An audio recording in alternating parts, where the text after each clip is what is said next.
When we use the word leaderless, we don't mean that there's not a leader in place. Richard II is a leader. He is on the throne. He's in a position of leadership. But we're speaking of a leader who seems to lack a vision. We see a leader who seems to not care about the well-being of the people he supposedly leads.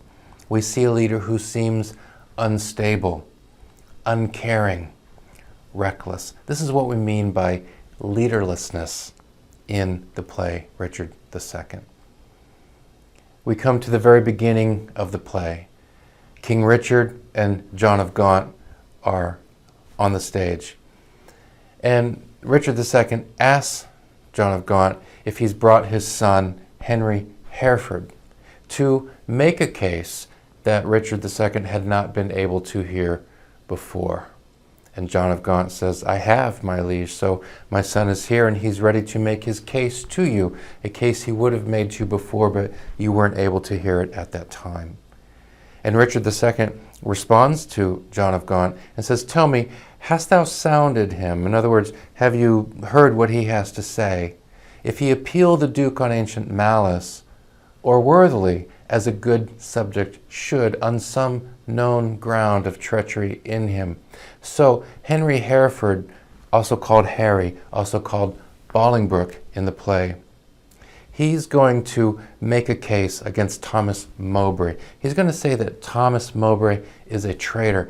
But Richard II is asking John of Gaunt, is this case that Henry's going to make, does it come from personal malice? Does it come from something personal in Henry against Mowbray? Or is Henry motivated by the good of the state?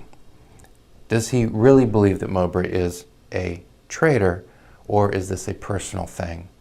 And John of Gaunt says, as near as I could sift him on that argument, on some apparent danger seen in him aimed at your highness, no inveterate malice. In other words, I don't think this comes from any personal hatred that Henry Hereford, Bolingbroke, has for Mowbray. I think it comes from some danger that Henry Hereford sees in Mowbray. And so Richard II says, we'll call them to our presence then. Bring in Bolingbroke, bring in Mowbray. Frowning brow to brow, ourselves will hear the accuser and the accused speak freely. High-stomached are they both. In other words, full of anger, full of rage. They're full of ire, he says. In rage, deaf as the sea, hasty as fire. And so here come Bolingbroke and Mowbray.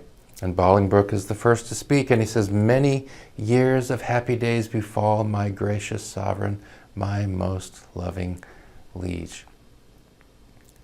Now, as we look at the words in this early part of Richard II, we have a sense that things obviously aren't right. There's trouble. We have the word boisterous, and sometimes that can have positive connotations, but in this case it has negative connotations. We have the word malice, we have treachery, we have the word malice again, frowning, we have an accuser, we have an accused, we have people who are high-stomached, that is, full of anger. We have people who, as it says there, they're full of ire. We have people who are as deaf as the sea in their rage, and they are hasty as fire. Obviously, there's a lot of tension and conflict. Now, it's interesting that when Bolingbroke comes in, he uses a very different vocabulary. He refers to happy days. He refers to a gracious sovereign. He refers to Richard II as a gracious sovereign. He refers to Richard II as loving. He calls him my loving liege, my loving lord. So that's quite a contrast.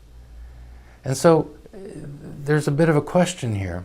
We have all of this language of tension and conflict, and then we have the sudden introduction of this happy language, language of grace, language of love, language of happiness. And then we notice something else. We see that in that first section there, Richard II refers to himself in the first person plural, us.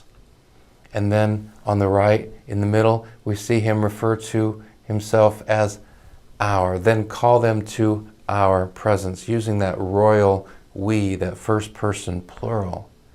But then notice that on the bottom left, speaking to Gaunt, Richard uses the non-royal language, and he says to Gaunt, "Tell me." And so Richard switches back and forth between that sort of imperial language and a more personal language. And maybe that tells us a little bit of what's going on. We see instability here. We see language of conflict. We see language of tension. We see language of fighting, malice, etc. And then we see language about happiness and love. And then we see the king himself switching between an imperial sort of language and then a personal sort of language. And then we have Bolingbroke. What does he say? "Many years of happy days befall my gracious sovereign, my most loving liege." But if we know the play, if we know where the play is going, we know that Richard II is not going to have many happy days to come. And we know that Bolingbroke is not going to continue to speak of him as a gracious sovereign. And we know that Bolingbroke is not going to see him as a loving liege. And so what do we see in the very first lines of this play? We see tension, we see conflict that will carry on throughout the play. We see a king who there's some instability within himself, and perhaps we see this hinted at just a bit. The words he uses for himself changes, speaking of himself in that royal we think this, bring us our book, that sort of thing. But then he'll flip over to the more personal me. Perhaps that indicates a kind of instability, which we certainly will see.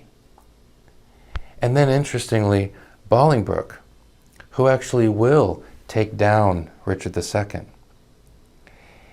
He accuses Mowbray of being a traitor. He accuses Mowbray of treason. And he uses this language for Richard II, which he clearly cannot mean. And as we will discover as we go, John of Gaunt also does not respect Richard II. And so in these very first lines of the play, we can see the whole play itself in outline. The context here is people are saying things they don't mean. There's tension, there's conflict, there's instability. And all of this, in one way or another, reflects back on the leadership, or we could say the lack of leadership, of the king himself.